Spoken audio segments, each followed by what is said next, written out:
Greetings, YouTubers. I'm putting in a garage door opener, and I was gonna, record me putting this up, but I decided not to. There are a ton of videos about it.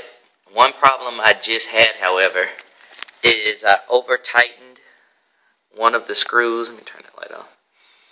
Over-tightened one of the screws, alright, on what they call the drive gear assembly, and popped it off, popped the head off of it clearly. So what I was going to show you what I did is how I overcame that. Otherwise it would have been messed up. So moving on forward, if you rotate this on the front side, then you'll notice that you have three places, which apparently they knew that they've been having this problem, so they made three places for screws, or just on another model they have another, alright, place or port, whatever you want to call it, but it hasn't been drilled out. So this is what I did.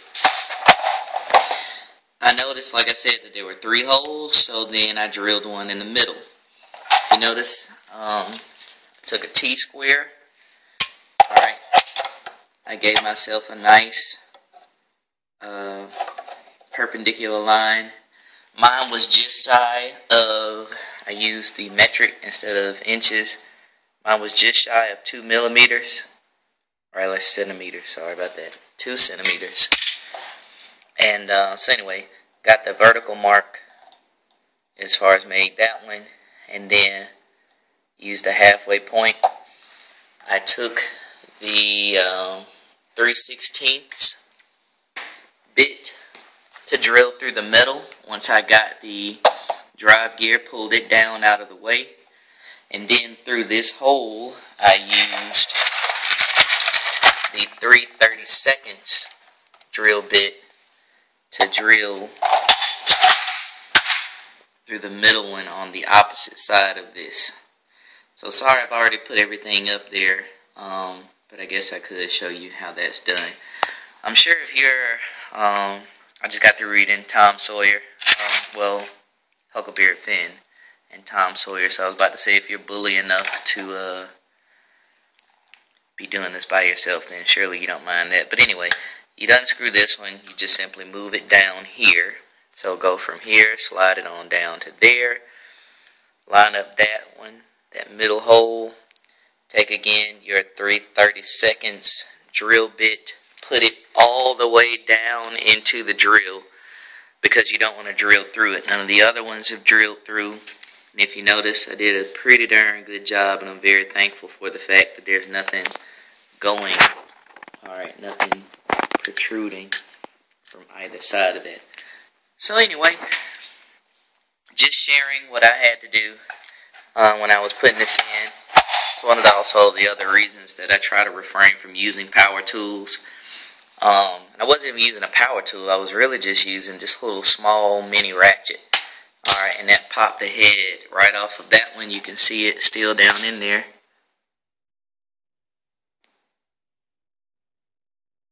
So, of course, I wanted this to be stable. This will be over my wife's car, and even if it was over my car or anybody's car, you never want to do crappy work. So anyway, there you go, folks. God bless and peace, and best of luck to you installing your garage door opener.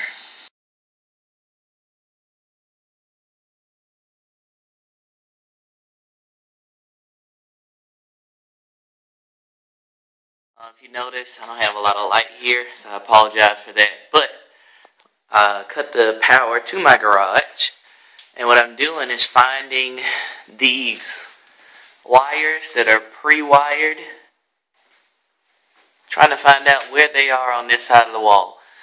So, first thing I did was to test if DC will set off my stud finder that also has a AC alarm on it. Let's see if I can, yep, thank you, wonderful autofocusing camera. So yeah, so first thing I did was, well, number one, I had this random battery from where I changed out the battery on my home alarm system. So anyway, hooked up two of these wires to the battery, and I went right over here, used my stud finder after I killed the power to the room, and literally right where I put in my trusty drywall saw is right where they were. So again, a little bit of help for those that are trying to find the wires that were put into a pre-existing home. DC will set off your electrical finder that is also part of your stud finder. Alright, peace and blessings.